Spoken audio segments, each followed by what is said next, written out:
Eco milk की मशीनें हैं, ये दूध की टेस्टिंग के काम आती हैं। जैसे जो भी किसान हमारे यहाँ दूध लेके आते हैं, पहले उनका वजन करते हैं। ऐसी 2-3 मशीनें और हैं। और भी रखे जी हाँ। तो आइए थोड़ा सा अंदर भी कवर करते हैं।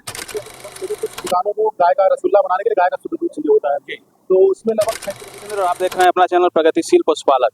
साथियों, मैं है सगड़िया क्षेत्र के नई बाजार में और एक युवा है, इनका परिचय जान लेते हैं।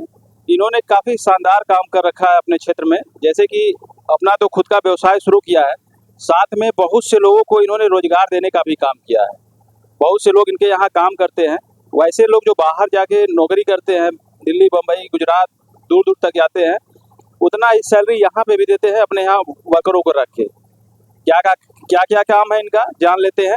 सबसे पहले हम इनका परिचय जानेंगे। नमस्कार सर, एक छोटा सा अपना परिचय बता दीजिए, अपना नाम और ये आपका जो फर्म है कहाँ पे है। नमस्कार सभी को, हमारा नाम है रविंद्र कुमार यादव और हमारा फर्म ये नई बाजार, ग्राम महेशवा, डिस्ट्रिक्ट चंदौली में जो है कि इसकी शुरुआत की है, कब से इस क्षेत्र में आए। इसकी शुरुआत हमने लगभग 2013-14 से की है।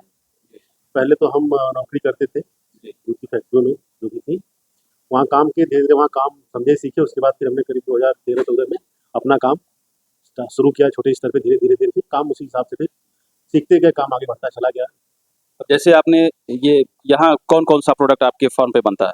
जी, पहले तो हमने शुरुआत पनीर से किया, पनीर, फिर छेना, खोया, दही, घी, जो भी प्रोडक्ट जो दूध से बनते हैं, फिलहाल अभी वही काम अपने यहाँ हो रहा है उसका। और ये आपका एक सराहनीय काम है, जैसे कि जो दूध का वैल्यू एडेड कीमत है, आपने उसका प्रोडक्ट बना के लोगों के सामने रखा कि आप भी ऐसा कर सकते हैं। अपने अगर दूध का उचित मूल्य लेना है, जैसे बहुत से लोग हैं उनके दूध का सही मूल्य नहीं मिल पाता है, तो एक तरह से उदाहरण के तौर पे आपको रख सकते हैं, आपसे सीख सकते हैं। वैसे लोग कि बहुत से लोग जो है कि बल्टे वाले को दूध दे देते हैं और उनका रेट सही नहीं मिल पाता है, वैसे लोगों को क्या राय देंगे आप। जी, जैसे हमने भी पहले दूध का कलेक्शन ही शुरू किया था, तो छेना पनीर का काम हमने जैसे इसीलिए शुरू किया।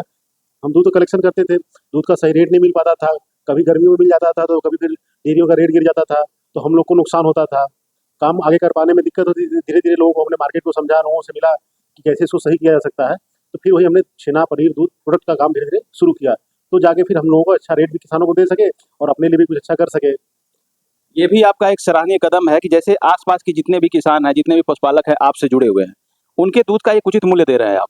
कितने गाँव में आपकी डेयरियाँ चलती हैं। लगभग 25 से 30 गाँव में हमारा कलेक्शन अब भी चल रहा है और ये भी इसको प्रोग्राम बनाए कि अभी और आगे बढ़ाने का प्रयास कर रहे हैं। जैसे जैसे हमारे दूध की अच्छी कीमत मिले, हमें उसका प्रोडक्ट बना के सेल करते हैं, हमारी सप्लाई बढ़ेगी, उस हिसाब से हम अपना दूध का कलेक्शन बढ़ा लेंगे। फिलहाल अभी 25 से 30 गाँव में हमारा कलेक्शन चल रहा है और उस कलेक्शन को करने के बाद हम किसानों को भी कोशिश करें अच्छा रेट देने के लिए। और जब जैसे काम बढ़ रहा है, तो जैसे हमारे यहाँ बहुत सारे लड़के जो दिल्ली, मुंबई, बाहर से बहुत लोग गए फिर वापस आए, तो उस लड़कों को अपने यहाँ रखे हैं। करीब 15 से 20 लोगों का हमारा स्टाफ है, उनके लिए भी एक रोजगार है और अपने लिए भी हम एक रोजगार बनाया है और किसानों को अच्छा रेट भी दे रहे हैं और किसान भी खुश है, हमारा भी रोजी रोटी चल रहा है। और जो लड़के दिल्ली, मुंबई वापस जा गए, अच्छा काम नहीं मिला या परेशान है, 10 लोग, 15 से 20 लोग लगभग जुड़े हुए, उनका भी रोजगार चल रहा है इसी से। सबसे बड़ी चीज़ है कि जो 25-30 गाँव में आपकी जो है मिल्क कलेक्शन सेंटर जो चल रहा है, उतने गाँव के लोगों को भटकना नहीं है दूध के रेट के लिए या फिर दूध बेचने के लिए। वो चाहे तो अपने गाँव में रख के 2-4-5 गाय, 10 गाय छोटी डेयरी शुरू करके एक अच्छा रेट ले सकते हैं। और साथ में आप लोगों ने जो युवाओं को रोजगार देने का काम किया है, ये भी काफ़ी सराहनीय है।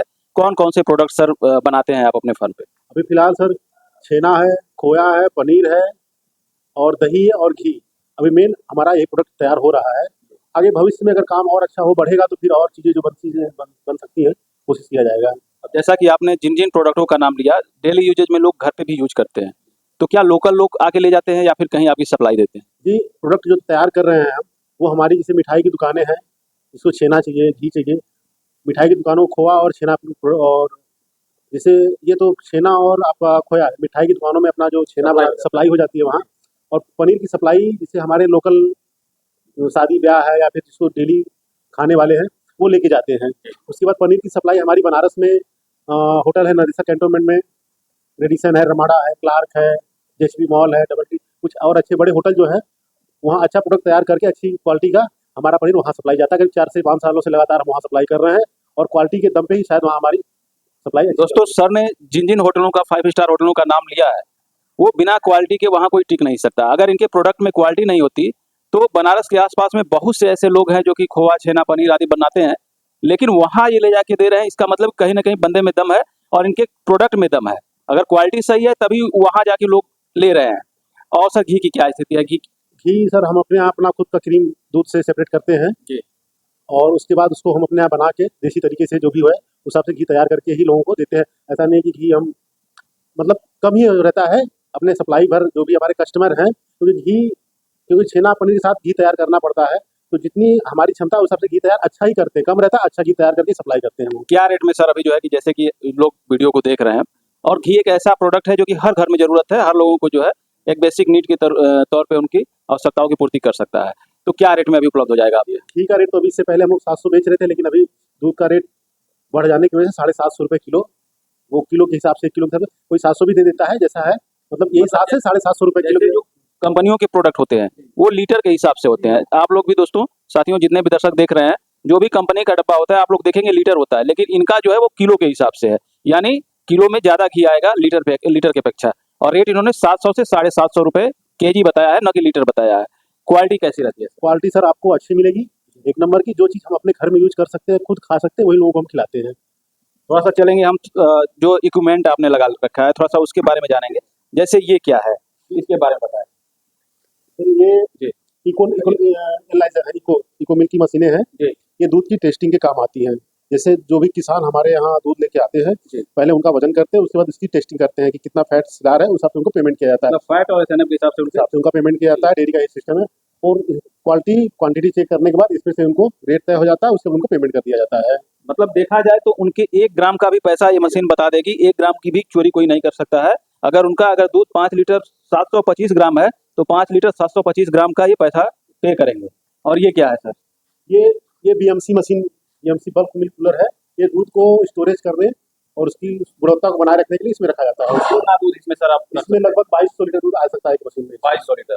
और कितने दिनों तक मतलब इसको? ये अगर अच्छी क्वालिटी का दूध है तो लगभग आप 2 से 3 दिन तक उसको स्टोर कर सकते हैं, अच्छी क्वालिटी का दूध। आइए चलते हैं आपके फर्म के पास और फर्म में एक-एक चीज़ों को हम लोग वो करेंगे, कवर करेंगे और वहाँ कैसे काम चल रहा है उसको भी हम लोग कवर करेंगे। यहाँ पे भी देख रहे हैं सर आपने काफ़ी जो है बीएमसी लगा रखी है। हमने ऐसे आपको बताया ना कि 25 से 30 गाँव में कलेक्शन होता है हमारा। उसके बाद उसको दूध को रखने के लिए आवश्यकता पड़ती है, तो दूध एक बीएमसी में नहीं आ पाता है, तो 2 से 3 मशीनें रखी हैं। और जैसे अभी लगन आ जाता है, त्योहार आ जाता है, तो दूध की बहुत ज़्यादा आवश्यकता पड़ती है। तो उस कंडीशन में हम जैसे कुमार्क है, अच्छी कंपनियाँ जो भी है, अमूल है का दूध है या नमस्ते का, तो अच्छी कंपनियों का दूध खरीदते हैं। अगर हमारे पास दूध प्रोडक्ट से कम रहता है तो हमारा दूध खरीदते भी बाहर से है। तो अच्छी कंपनियों से दूध टैंकर से मंगा के उसको स्टोरेज करने के लिए जगह की आवश्यकता पड़ती है, इसलिए इस मशीनों को हमने रखा हुआ है। मतलब कहीं ना कहीं देखा जाए तो आप 22 या 6600 लीटर। जी हाँ, ऐसी 2-3 मशीनें और हैं। और भी रखते हैं? जी हाँ। तो आइए थोड़ा सा अंदर भी कवर करते हैं। इसमें अभी दूध ठंडा हो रहा है, थोड़ा सा दिखाइएगा। इसमें जो है कि कैसे जो है दूध को चिल्ड किया जाता है और चिल्ड करके जो है लंबे समय तक उसको 2-3 दिन तक उसको उसकी गुणवत्ता को बनाए रखा जा सकता है। आइए सर। और यहाँ सर का काम चल रहा है। ये क्या है सर? ये डीप फ्रीज में है। इसमें जैसे कभी पनीर को रखना है, दही को रखना है, तो इसमें रखने से दूध खराब नहीं होता, क्वालिटी बनी रहती है। सब इसमें जो है प्रोडक्ट को आपका। जी हाँ, रखते हैं इसमें। और देख सकते हैं इनके छेने की क्वालिटी दिखाएंगे हम। थोड़ा सा दिखाइएगा इसको। काफ़ी शानदार, सूखा और बहुत से लोग जो है कि देख सकते हैं इसमें पानी की मात्रा बिल्कुल नहीं है, काफ़ी क्वालिटी वाला है। और सर जो ये मशीनें आपने बॉयलर लगा रखी है, थोड़ा सा इसके बारे में बताइए। ये क्या है सर? ये पनीर को प्रेस करने के लिए है। ये पनीर जैसे हम लोग दबाते हैं फाड़ के उसमें कॉटन में, उसको दबाया जाता है पनीर को, उसका शेप लाने के लिए पनीर का। ये जी हाँ। देख सकते हैं सर का पनीर यहाँ तैयार भी है, थोड़ा दिखाइएगा इसको। और काफ़ी अच्छे साइज और आकार में देख सकते हैं, काफ़ी बढ़िया। क्वालिटी में किसी भी तरह का कोई इशू ना आए, इसमें बहुत विशेष ध्यान रखते हैं। क्वालिटी के दम पर ही सर ने जो है कि इतने बड़े बड़े जो होटलों का नाम बताया वहाँ टिके हुए हैं और इस क्षेत्र में बने हुए हैं। थोड़ा सा इनके कढ़ाई के बारे में देख लेते हैं। कितने कढ़ाई की बॉयलर है? ये हमारा जो बॉयलर है करीब 7 कढ़ाई का बॉयलर है, 7 से 8 कढ़ाई चलती है उसको। और एक कढ़ाई में 200 लीटर दूध पड़ता है एक बार में। मतलब एक बार में 200 लीटर इसमें पड़े? एक बार में 200 लीटर पड़ता है इसमें। क्या रेशियो होता है ऐसा, जैसे जो ये छेना पनीर का होता है, कितने दूध में पड़ जाता है? लगभग अगर गाय का दूध है, शुद्ध गाय का, तो लगभग क्योंकि कुछ दुकानों को गाय का रसगुल्ला बनाने के लिए गाय का शुद्ध दूध चाहिए होता है, तो उसमें लगभग 6 किलो का एवरेज आता है, 5 से 6 के आसपास का एवरेज आता है छेने में। और बढ़िया अच्छा भैंस का दूध अगर है, जो पनीर में यूज किया जाता है भैंस के दूध का, तो लगभग 5 किलो के आसपास से रेशियो 5 से 5.5 का पनीर का दूध का आता है। बिल्कुल आप देख सकते हैं ऐसे कारखाने में कैसे शुद्धता के साथ काम हो रहा है, कोई भी नहीं दिखाता है। जो बड़े बड़े फर्म वाले होते हैं नहीं दिखाते हैं, और सर का बिल्कुल खुले आईने की तरह है, कैसे यहाँ प्रोडक्ट बन रहा है सारा चीज़ दिखा सकते हैं। और सर जैसे आपने कितनी मशीनें लगा रखी हैं? ये लगभग 8 मशीनें हैं, लगभग 8 कढ़ाई है। 8 कढ़ाई लगभग। तो एक दिन में लगभग कितना प्रोडक्शन अभी चल रहा है? प्रोडक्शन तो नॉर्मल लगभग 3 से 4 के आसपास, 3 से 4 कुंटल के आसपास पर डे डेली काम रहता है। नॉर्मल दिनों में नॉर्मल 3 से 4 कुंटल के आसपास का काम तो रहता है। और जैसे शादी विवाह का सीजन आ जाता और है फिर तो 8 कुंटल, 10 कुंटल, 15 कुंटल भी हो जाता है, जैसा ऑर्डर है वैसा। और अगर खरवास है तो 1.5 से 2 कुंटल भी हो जाता है, जैसे एकदम खरवास का समय जब चलता है, इस समय थोड़ा सा मार्केट डाउन रहता है, तो माल तो मार्केट के हिसाब से ऊपर नीचे होता रहता है। अब आइए चलते हैं जहाँ इनका छेने को दबाया जा रहा है, कैसे उसको भी कवर करेंगे। बिल्कुल सफाई के साथ काम हो रहा है, थोड़ा सा नीचे भी दिखाइएगा कैसे जो है।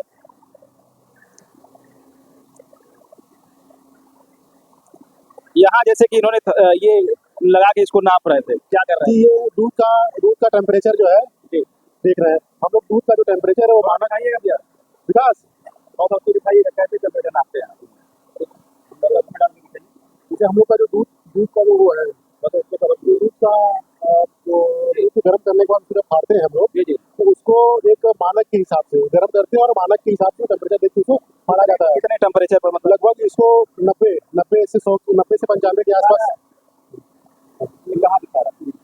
अच्छा ये चीज दिखा रहा है, मतलब 90 रहेगा तो 90 के आसपास जो दूध खोलने के बाद 90 उसको निकालने के बाद 90 से 100 के आसपास निकालने के बाद तो इसको जब फाड़ा जाता है तो वो 70 से 75 टेम्परेचर के आसपास, जो कि मानक के हिसाब से है।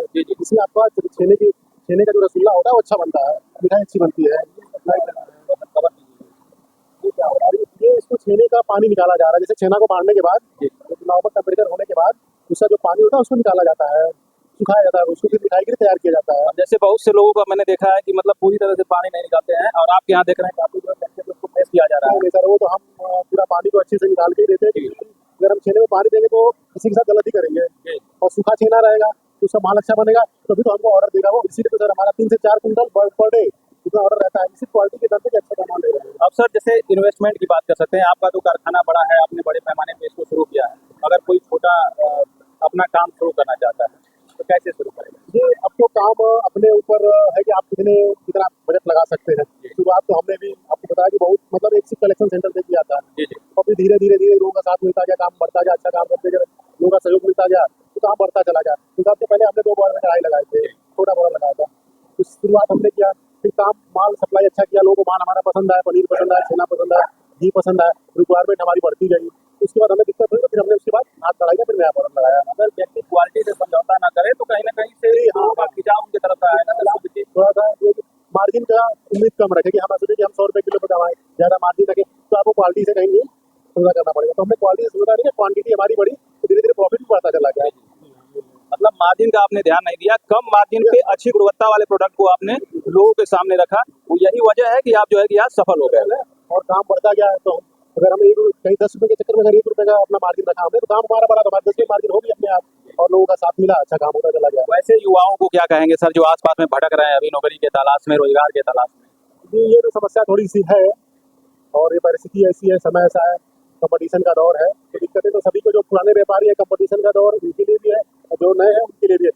परेशानियां, समस्या तो सबके लिए है, और परेशानियां हो रहेंगी, इससे आगे बच नहीं सकता। हाँ, इसमें अपना आदमी काम मेहनत से, ईमानदारी से, बिना धोखेबाजी करता रहे, आज निकल सफलता उसको मिलेगी ही। और हम आज ही सोचे कि आज ही सारा हमें फल मिल जाए और हम आज ही बहुत बड़े आदमी बन जाए, तो उसके लिए समय तो देना ही पड़ेगा। बिल्कुल पेशेंस बना के अगर आदमी किसी काम को करे तो जरूर एक दिन सफल होगा। चाहे कि नौकरी करे 10,000 की या व्यापार करे, उसको ईमानदारी से करे, धीरे धीरे अपना समय जैसा है माहौल और हिसाब से आदमी परिस्थिति के हिसाब से चलता चला जाए, काम अच्छा करता चला जाए, परिस्थितियां बदलेंगी, आदमी काम बनेगा।